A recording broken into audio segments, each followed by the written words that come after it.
بسم الله الرحمن الرحيم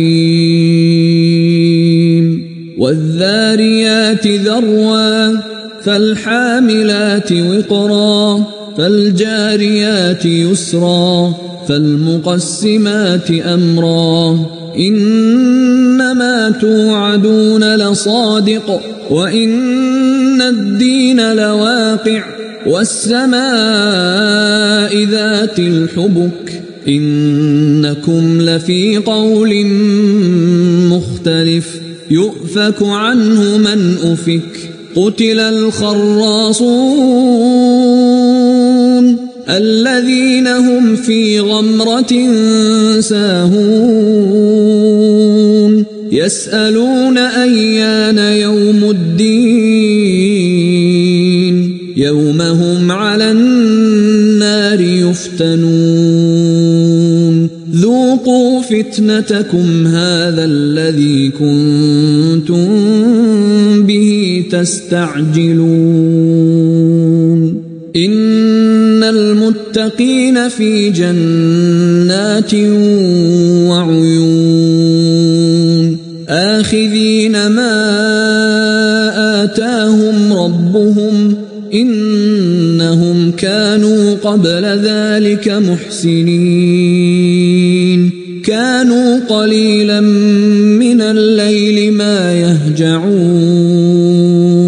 وبالأسحار هم يستغفرون وفي أموالهم حق للسائل والمحروم وفي الأرض آيات للموقنين وفي أنفسكم أفلا تبصرون وفي السماء رزقكم وما توعدون فورب السماء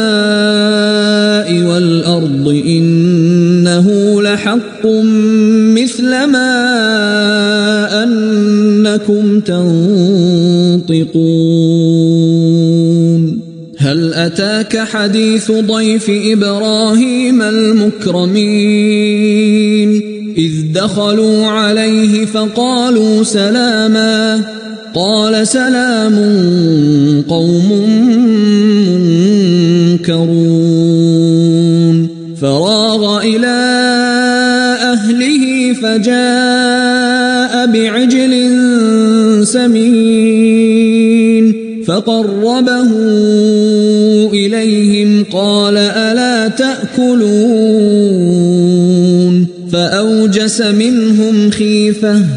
قالوا لا تخف وبشروه بغلام عليم فأقبلت امرأته في صرة فصكت وجهها وقالت عجوز عقيم قالوا كذلك قال ربك إنه هو الحكيم العليم قال فما خطبكم أيها المرسلون قالوا إنا أرسلنا إلى قوم مجرمين لنرسل عليهم حجارة من طين مسومة عند ربك للمسرفين فأخرجنا من كان فيها من المؤمنين فما وجدنا فيها غير بيت من المسلمين وتركنا فيها آية للذين يخافون العذاب الأليم وفي موسى إذ أرسلناه إلى فرعون بسلطان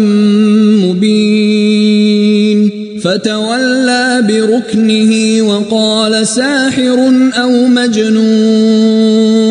فأخذناه وجنوده فنبذناهم في اليم وهو مليم وفي عاد إذ أرسلنا عليهم الريح العقيم ما تذر من شيء أتت عليه إلا جعلته كالرميم وفي ثمود إذ قيل لهم تمتعوا حتى حين فعتوا عن أمر ربهم فأخذتهم الصاعقة وهم ينظرون فما استطاعوا من قيام وما كانوا منتصرين وقوم نوح من قبل إنهم كانوا قوما فاسقين والسماء بنيناها بأيد وإنا لموسعون والأرض فرشناها فنعم الماهدون ومن كل شيء خلقنا زوجين لعلكم تذكرون ففروا إلى الله إني لكم منه نذير مبين ولا تجعلوا مع الله إلها آخر إني لكم منه نذير مبين كذلك ما أتى الذين من قبلهم من رسول إلا قالوا ساحر أو مجنون أتواصوا به بل هم قوم طاغون فتول عنهم فما أنت بملوم وذكر فإن الذكرى تنفع المؤمنين وما خلقت الجن والإنس إلا ليعبدون ما أريد منهم من رزق وما أريد أن يطعمون إن الله هو الرزاق ذو القوة المتين فإن للذين ظلموا ذنوبا مثل ذنوب أصحابهم فلا يستعجلون فويل للذين كفروا